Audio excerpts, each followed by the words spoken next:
मैं रायसेन ज़िले में एक बाड़ी अतिशय क्षेत्र है, वहाँ पर प्रवास चल रहा था तो मैंने देखा कि बहुत सारे कौओं की कौओं की बहुत आवाज़ें आ रही हैं। क्या कारण है? बहुत अधिक। तो मैं कक्ष से निकल करके गैलरी में आया। मैंने देखा एक साथ कम से कम 100-200 कौए एक स्थान पर। मैंने पूछा वो ज़मीन पर एक स्थान पर क्या है, क्या हो गया? बोली एक उनके साथी कौए को बिजली के खंभे पर करंट लग गया और वो ज़मीन पर गिर पड़ा है, इसलिए उसे बचाने के लिए सारे के सारे कौए इकट्ठे हो गए। मैंने कहा ये है साधर्मी के प्रति प्रेम, ये है दया और करुणा का भाव। जबकि कौए को क्रूर परिणामी मानते हैं, लेकिन ये भी उसके अंदर भाव उत्पन्न हो जाता है।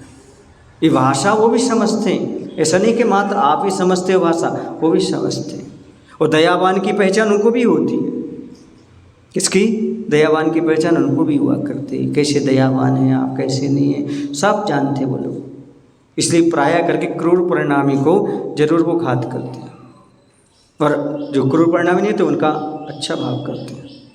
मैं बात आ गई क्रूरता की, पशु पक्षियों की, करुणा की, क्रूरता की, भावना की, तो मैं आपको बता रहा हूँ। आप उन्हें कम ना समझें। वे मौन बैठे हैं तो उनके अंदर कैसी कैसी भावना उठती है। जो मूक पशु हैं बेचारे बोल नहीं पाते, लेकिन उनके अंदर आचस से बोलते हैं। एक मूक पशु हैं, इनकी बद्दुआ कभी मत लेना।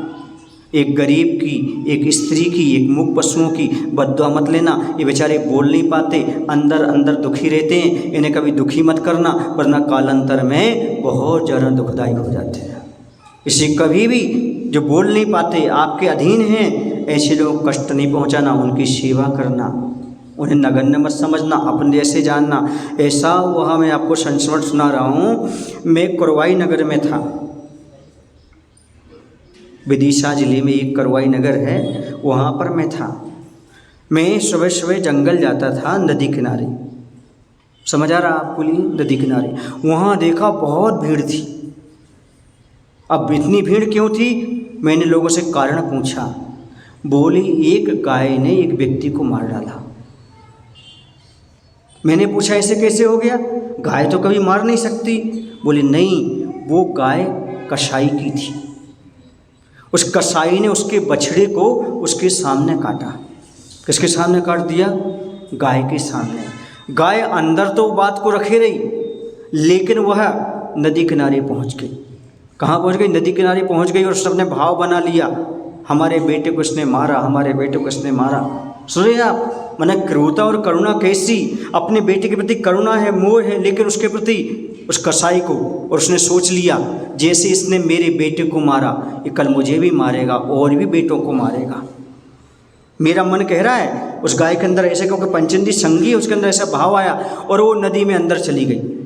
और जैसे ये कसाई उसे निकालने के लिए आया, उसे पता था यहाँ तो ये आक्रमण कर देगा, नदी में क्या कर पाएगा। उसने नदी में उसको लात मारी और डुबा दिया उसको।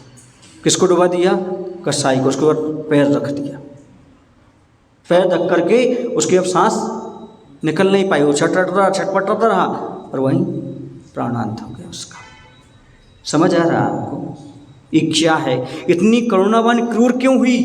क्योंकि मनुष्य की करुणा समाप्त हो गई। इसी क्रूरता, किसी के बेटे को तुम सामने उसकी गर्दन पर वो चलाओगे तो क्या होगा उसका? लोगों ने बताया कि ऐसा है। वो देख करके मुझे लगा कि जैसी इंसानों में क्रूरता और करुणा होती है, वैसी क्रूरता और करुणा प्रत्येक जीव में भी आ सकती है। ऐसा मत समझें आप।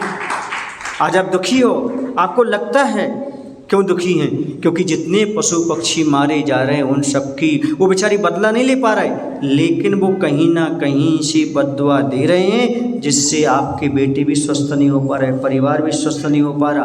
क्यों नहीं हो पा रहा?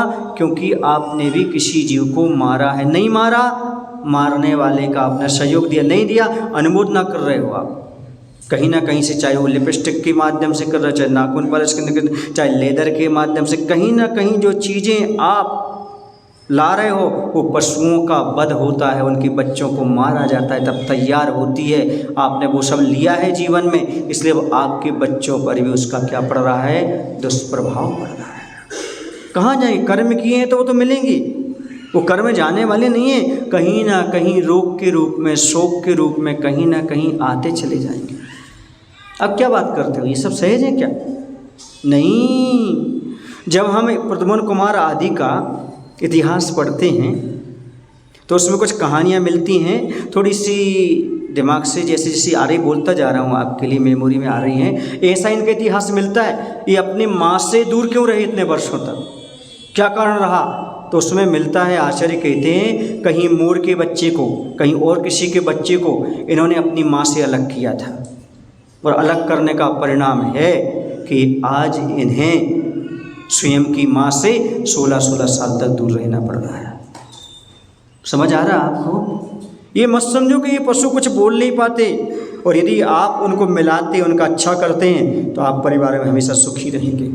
जो व्यक्ति गौशालाओं आदि में दान देते हैं, वहाँ पर व्यवस्था करते हैं नियम से, वो अपने जीवन स्वस्थ रहते हैं, उनका परिवार भी स्वास्थ्य का अनुभव करता है। इस फैक्ट है, उसमें कोई दो राय नहीं है। जैसा आप करोगे वैसा आपके लिए फल मिलने वाला है। इसलिए तो कहता हूँ, एक क्रूरता तजो, जो मुख में आपकी क्रूरता दिखती है लिपस्टिक के माध्यम से, जो नाखूनों में दिखती है क्रूरता आपके, ये क्रूरता क्यों रखे हुए हो? कितने जीवों को, कितनी माँ को तुमने नपूता किया होगा, कितनों के बच्चे मारे गए होंगे उनमें, मात्र शौक के लिए 4 लोगों में अच्छा देखो बस, इसलिए कितना बड़ा पाप है। इस बात को आप समझ नहीं पा रहे। इसलिए जिस व्यक्ति को वास्तव में अपने जीवन में स्वस्थ रहना हो और अपने बेटे को स्वस्थ देखना हो, तो नाखून, पालिश, लिपस्टिक, लेदर आदि का आजीवन त्याग कर देना चाहिए, तभी उनके बच्चे सुखी रह सकते हैं, स्वस्थ रह सकते हैं।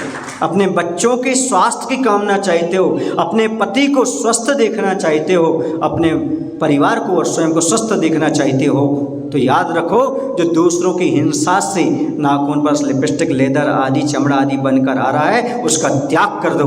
आप अपने घर के लिए अच्छा कर रहे हैं, घर को स्वस्थ रख रहे हैं, मेडिसिन तैयार कर रहे हैं, ये मान करके चलो। समझ आ रहा है कि ताली बजा के जरा दिया? नहीं, जीवन में ये चीज़ें कभी नहीं उपयोग करेंगे, चाहे कुछ भी हो जाए। ऐसा भाव रखो, घर में हो उनको फेंक दो, किसी को देना नहीं, फेंक दो, उनको बाहर कर दो। क्यों? क्योंकि ये सब तुम्हारे निरंतर रोग के कारण है, शोक के कारण है। ये तुम्हारे बच्चों के लिए अहित कराने वाले हैं, क्योंकि दूसरों की बद्दुआ उसके साथ। आप मत बच्चों को उस चीज़ें पोत नहीं रहे, अपने से पोत नहीं रहे हैं, वो लगा नहीं रहे हैं, उसके साथ बद्दुआ भी अपने साथ ले रहे हैं, आप हाय ले रहे हैं, बद्दुआ ले रहे हैं। महाराज पता नहीं हमारा बच्चा बीमार ही सा रहता है, पता नहीं महाराज जी हमारे पति बीमार से ही रहते हैं। और क्या लगा के आए हो तुम? लिपस्टिक लगा के आए हो और पूछ रहे हो हमसे क्यों बीमार रहते हैं? ये तो दिख रहा है तुम्हारे लाल का निशान, ये तो दिख रहा है तुम्हारे लिए रंग बिरंगा निशान, लेदर का ये बैग तो दिख रहा है आपका, ये तो सारी की सारी सामग्रियाँ हैं।